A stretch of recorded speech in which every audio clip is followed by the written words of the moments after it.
नहीं थी, अपनी पत्नी से कहते थे सुनो तुम खूब कथा सुनो, खूब मंदिर जाओ, जो तुमको करना है करो, पर मुझसे कभी नहीं कहना कि तुम करो, मेरे को कभी नहीं छेड़ना। पत्नी के मन में आता तो था कि ये भी भजन करें, लेकिन कोई बात नहीं, जैसी हरी इच्छा।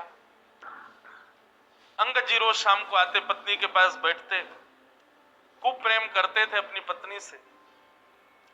एक दिन एकादशी का दिन था, आज एकादशी है। एकादशी का दिन बड़ा महत्वपूर्ण माना जाता है। एकादशी के दिन अंगद जी की पत्नी ने कुछ संतों को अपने घर बुलाया और सत्संग होने लगा घर में।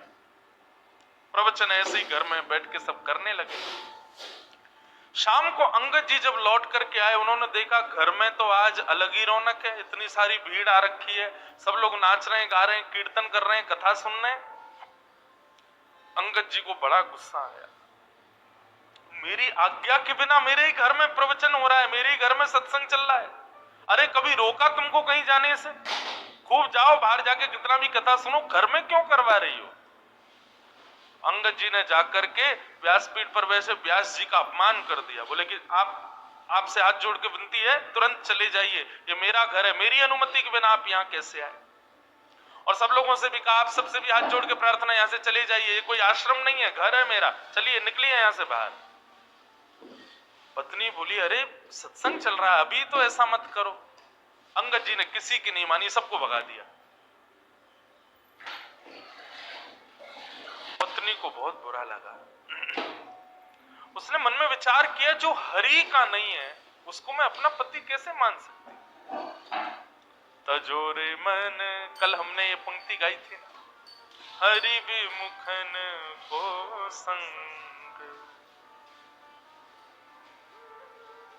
कई लोग मुझको इस बात पर कह देते हैं, महाराज जी आप क्या शिक्षा दे रहे हो लोगों को, क्या ऐसे पति को छोड़ दें, पत्नी को छोड़ दें? तो इस प्रकार से तो गृह कलेश हो जाएगा। भैया देखो, एक बात आपको बताऊं, मानव का स्वभाव है, वो शरीर से यदि किसी को स्वीकार कर रहा है तो वो स्वीकार्य नहीं है, मन से स्वीकार करे वो स्वीकार्य माना जाता है। हम शरीर से किसी को अपना मानते हैं तो वहां पर हमारा संबंध पुष्ट नहीं होता। संबंध की पुष्टि तो हृदय से होती है, हृदय से आप उसको मानते हो कि नहीं। और कोई व्यक्ति यदि शरीर से ना भी हो, हृदय से यदि आप उसको स्वीकार कर चुके तो निश्चित है आपका संबंध पक्का है।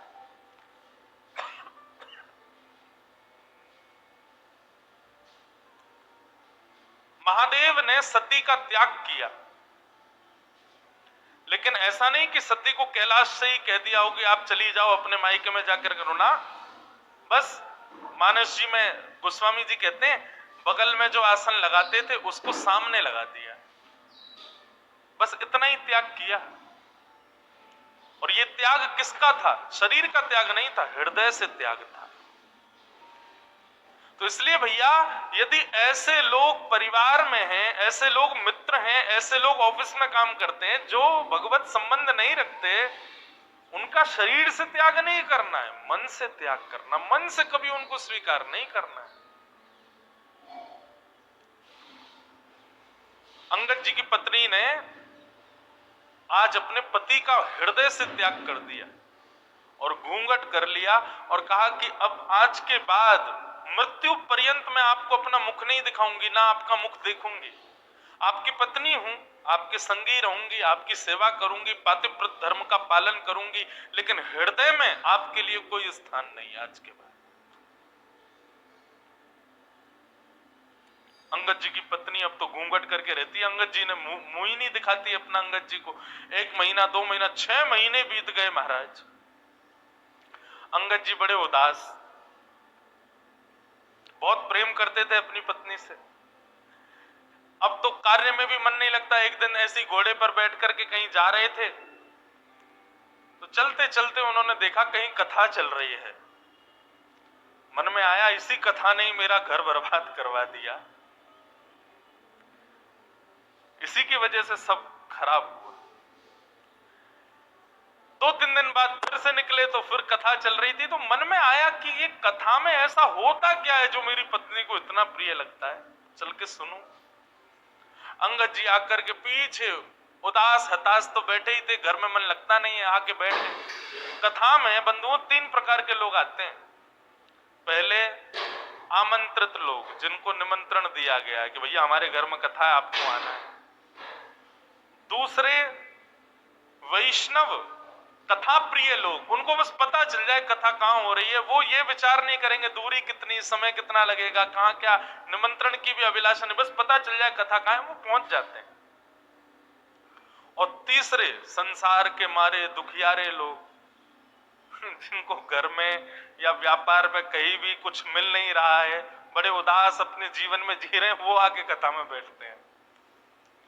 तो ऐसे ही अंगद जी आकर के बैठ गए।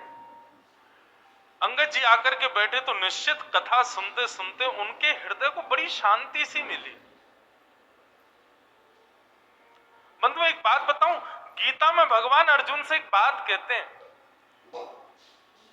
अर्जुन ने कहा कि नाथ, व्यक्ति सुख की प्राप्ति के लिए इतनी मेहनत करता है तो उसको सुख मिलता क्यों नहीं है? भगवान ने कहा डेस्टिनेशन गलत चुनी है मानव ने, सुख नहीं। हमने डेस्टिनेशन ही गलत चुन रखी है। हर कार्य के पीछे हम चाहते क्या है? सुख मिले। भगवान कहते हैं इसको बदलो, सुख नहीं शांति मिले। शांति की भावना से कर्म करो, शांति की भावना से क्रिया करो। हम क्या करते हैं? हमको सुख मिले, ऐसा करूं इतना मिल जाएगा, ये करूंगा वो करूंगा, ऐसा बनाऊंगा, ऐसे बैठा करूंगा, ऐसा कमरा, ऐसे सोफे, ऐसी पत्नी, ऐसी गाड़ी, ये सब सुख जन्य हम लोग कर्म करते हैं और वही सुख हमको नहीं मिलता। फिर आप अपने क्रिया के पीछे उद्देश्य शांति रखो, भगवान कहते हैं तब मानव प्रसन्न रहेगा। क्योंकि अर्जुन, सुख की भी एक लिमिट होती है, उससे ज्यादा यदि मिल जाए तो व्यक्ति दुखी हो जाता है। आपके गुजरात में श्रीखंड मुझे बड़ा प्रिय है। मैं द्वारिका में, अहमदाबाद तो मेरी पहली बार कथा और गुजरात में मेरी दूसरी कथा है। ये श्रीमद् भागवत की पहली कथा हमने की द्वारिका में और आज 7 साल बाद दूसरी कथा कर रहे हैं अहमदाबाद। बाकी बीच में 2 दिन 4 दिन के सत्संग तो हुए हैं कई बार, पर सप्ताह कथा दूसरी बार हो रही है। तो मैं जब भी गुजरात आता हूं तो श्रीखंड मुझे बड़ा प्रिय है। लेकिन आप एक कटोरी खिला दो, मन भर जाएगा। दूसरी कटोरी दोगे तो मैं भाग जाऊंगा। आप कहोगे महाराज जी आपको बड़ा प्रिय, खाओ ना। अरे कैसे? मुझे याद नहीं है, लेकिन फिजिक्स में हम लोग जब स्कूल में पढ़ते थे तो एक चैप्टर पढ़ाया गया था, उसमें यही बात थी। जब भागवत पढ़ी तो हमको और ज्यादा क्लियर हुई कि कोई भी वस्तु का अति सेव्य जब हम करते हैं तो वही वस्तु हमको कष्टदायी लगने लगती है। रसगुल्ला यदि पसंद है तो 1 2 3 4 5 खा लो, 6वां रसगुल्ला देखते ही वमन हो जाएगा। संसार की हर वस्तु ऐसी है। तो अर्जुन, सुख नहीं शांति को रखो। किसी भी क्रिया को करने के पीछे उद्देश्य क्या हो? मुझे शांति मिले, तब देखो कर्म करके कैसा सुख मिलेगा। तो कथा में सुख मिलता है लोगों को। यहां पर आप मौन अवस्था में बैठे हो, एक ही आसन पर बैठे हो, ना पानी पी रहे हो ना चाय पी रहे हो। 4 घंटे आदमी बिना चाय कैसे रहे, बिना खाए कैसे रहे, लेकिन यहां रह रहे हो। क्यों? शांति मिल रही है। सुख नहीं, शांति। अंगद जी को बड़ी शांति मिली। अब तो अंगद जी ने नियम बना लिया, रोज जाते थे कथा सुनने।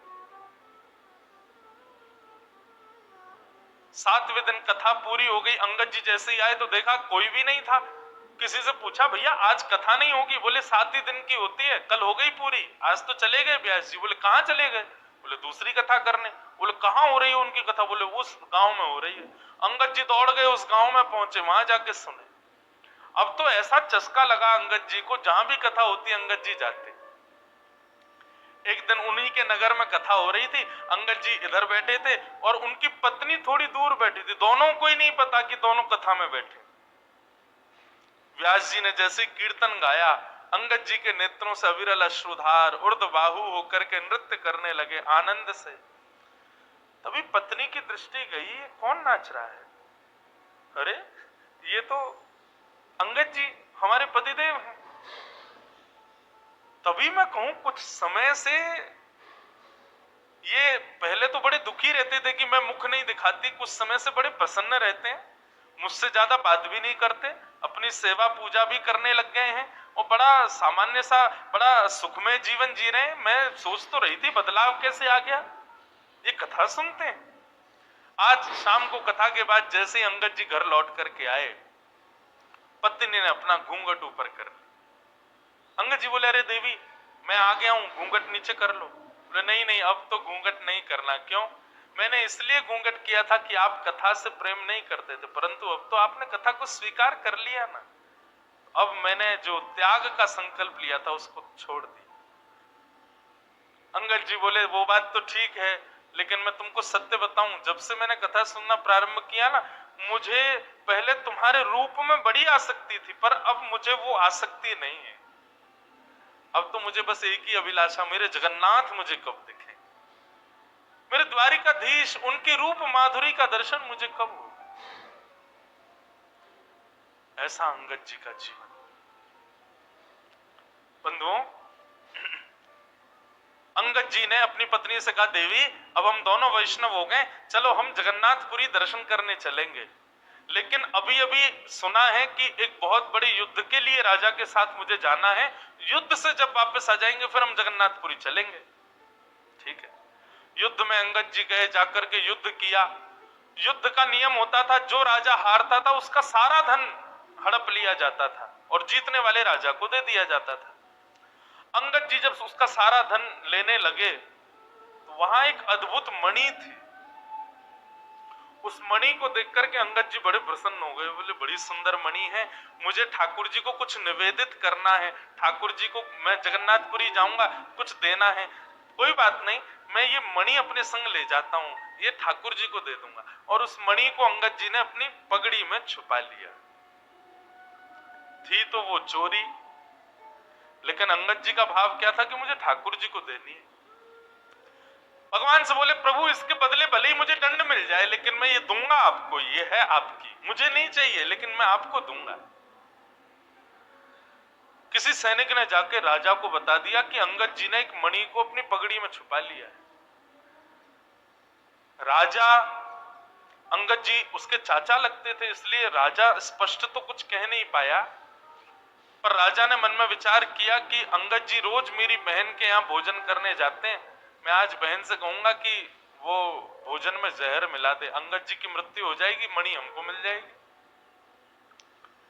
अंगद जी आज भोजन करने के लिए राजा की बहन के यहाँ गए, तो अंगद जी का नियम था कि भोजन का पहला भाग राजा की बहन की छोटी बेटी को गोद में बिठा के पहले उसको खिलाते थे, फिर स्वयं पाते थे। आज उसने अपनी बेटी को कहीं छुपा दिया, बोले अंगद जी कहीं खिला ना दे, इसमें तो जहर है। अंगद जी भोजन करने बैठे, कहा बिटिया चलो लाओ अपनी बेटी को लेके आओ, उसको मैं थोड़ा खिला दूं फिर मैं पाऊं। बोले मेरी बेटिया तो आज माँ के पास गई है, मेरी मायके गई है, आज वो है नहीं, तो आप आज अकेले ही पालो। अंगद जी बोले, बेटा ये तो मेरा नियम है, उसको खिलाए बिना तो मैं कभी नहीं खाता। अरे वो मेरी प्राण प्यारी है, मैं उसको साक्षात जगदम्बा के स्वरूप में देखता हूं, पहले उसका भोग लगाता हूं तब पाता हूं, अब जब तक उसका भोग नहीं लगेगा मैं तो नहीं पाऊंगा। तो राजा की बहन ने सोचा, ये मेरी बेटी से इतना प्रेम करते हैं और मैं इनको जहर दे रही हूं। उसने थाली उठा ली, बोले कि ये पूरा भोजन ही आपके लायक नहीं है चाचा जी, इसमें मैंने विष मिला दिया है। अंगद जी ने थाली पकड़ी, बोले तुमने इसमें विष मिला दिया? बोले हाँ। बोले क्यों? मेरे भाई को वो मणि चाहिए जो आपने पगड़ी में छुपा रखी, इसलिए उसने मुझसे कहा कि विष दे दो। पर आपका प्रेम देख करके मेरा मन हो रहा है कि मैंने बहुत बड़ा अपराध किया, मैं ये विष आपको नहीं दे सकती। अंगद जी बोले वो सब बात छोड़ो, ये बताओ क्या तुमने इस थाली का भोग लगाया था भगवान को? उसने कहा हाँ भोग तो मैंने लगाया था। बोले तुमने विष वाला भोजन ठाकुर जी को खिला दिया? बोले क्योंकि आप बिना भोग लगाए पाते नहीं है, इसलिए भोग तो मुझे लगाना पड़ा। अंगद जी बोले अब तो इसको मैं ही पाऊंगा, जब विष ठाकुर जी ने पा लिया तो मैं कैसे छोड़ू। और अंगद जी जबरदस्ती हट पूर्वक उस थाली को लेकर के बैठ गए और एक एक कवल खाने लगे।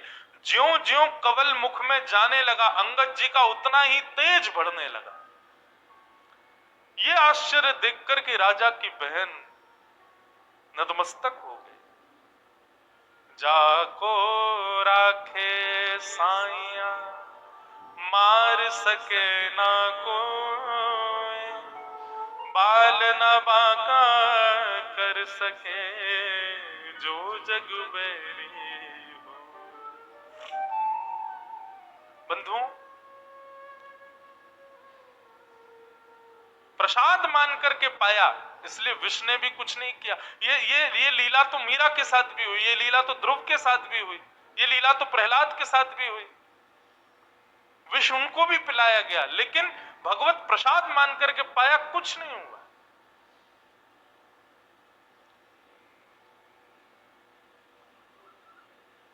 अंगद जी महाराज अपनी पत्नी से जाके बोले, देवी अब हमको विलंब नहीं करना चाहिए, क्योंकि राजा मेरे पीछे पड़ गया है, वो कभी भी मेरा वध कर सकता है। मेरा वध कर दे मुझे चिंता नहीं, पर मुझे जगन्नाथ जी को एक बार देखना है। और रात्रि में ही अंगद जी अपनी पत्नी के साथ जगन्नाथपुरी के लिए निकल गए। राजा को किसी दूत ने जाकर के रात्रि में खबर कर दी, बोले अंगद जी निकल गए हैं महाराज। बहुत ध्यान से सुनिएगा, बहुत सुंदर कथा है। आज बहुत दिन बाद में अंगद जी का पूरा चरित्र पता नहीं क्यों सुना रहा हूं। हमारे पूज्य नाना जी भागवत के वक्ता थे, वो कहते थे कि कभी अनायास किसी भक्त का भाव कथा कहते कहते आ जाए तो यही समझना चाहिए लाला कि वो भक्त उस कथा में पधारे हैं, वो भक्त अपनी उपस्थिति दर्ज करा रहे हैं, इसलिए व्यासपीठ से बुलवा रहे हैं।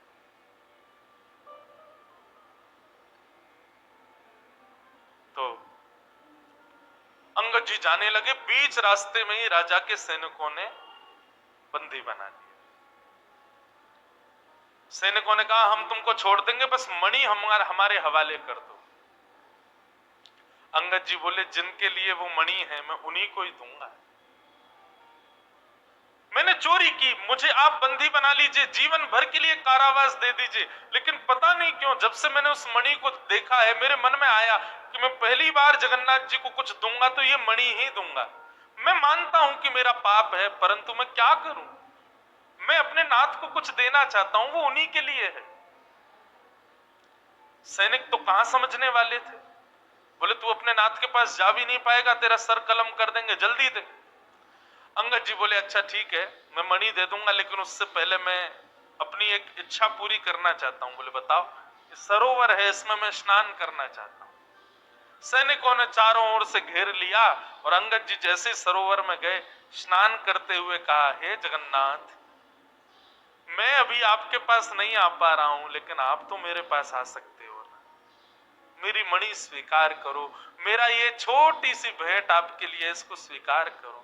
और मणि को अपनी पगड़ी से निकाल के उसी जल में छोड़ दिया। सैनिक कूद पड़े जल के अंदर, ढूंढने लगे लेकिन मणि नहीं मिली। राजा भी आ गया, राजा ने पूरा तालाब का पानी सुखा दिया, मट्टियां खोद खोद करके छनवा दी, लेकिन मणि नहीं मिली। राजा ने कहा अंगद सही सही बताओ मणि कहां है? बोले मैंने सबके सामने इसी में डाली, लेकिन वास्तविकता यह है राजन वो जिसकी थी उसके पास है, जगन्नाथ जी के पास है। राजा ने कहा हो ही नहीं सकता, तुम पुरी गए नहीं। बोले मैं नहीं गया, वो आए थे मेरे पास और लेकर के चले गए। राजा बोला इसके हाथों में हथकड़ी बांधो, पैरों में बेड़ियां बांधो, ले चलो इसको जगन्नाथपुरी, जगन्नाथ जी का दर्शन करेंगे। यदि मणि वहां नहीं हुई तो उन्हीं के सामने सर धड़ से अलग कर दूंगा। अंगद जी बोले ये तो मेरा सौभाग्य होगा कि मैं जगन्नाथ जी को देखूं और उनके सामने प्राण निकल जाए। बंधुओं वैष्णव कभी भयभीत नहीं होता। अंगद जी के हाथों में हथकड़ियां, पैरों में बेड़ियां, सैनिकों ने नंगी तलवार गले में रखी है, और जैसे ही पूरी जगन्नाथ के मंदिर में प्रथम बार प्रवेश किया अंगद जी ने, और जैसे ही महाप्रभु श्री जगन्नाथ जी को देखा है, उनके मुखमंडल का दर्शन किया, दर्शन करते ही क्या पाया, श्रृंगार में ठाकुर जी की ठोड़ी के नीचे सबसे श्रेष्ठ माला के रूप में वो मणि ही ठाकुर जी को पधराई हुई। श्री जगन्नाथ जी के गले में धारण करा रखी। राजाओं ने, सैनिकों ने जब ये दृश्य देखा कि श्री जगन्नाथ जी के गले में वो मणि, नतमस्तक हो गए अंगद के आगे। तो तुम्हारी भक्ति को प्रणाम है अंगद। लेकिन अब अंगद जी को जब ये बात दिख रही है कि मेरे द्वारा प्रस्तुत कोसों दूर से वस्तु जगन्नाथ जी ने स्वीकार कर ली, मतलब मेरे प्रेम को, मेरी भक्ति को स्वीकार कर लिया। हथकड़ियां हाथ में, बेड़ियां पैरों में, और देखते देखते जगन्नाथ जी को अंगद जी ने वहीं अपने प्राणों को त्याग दिया, महाप्रभु जी में विलीन हो।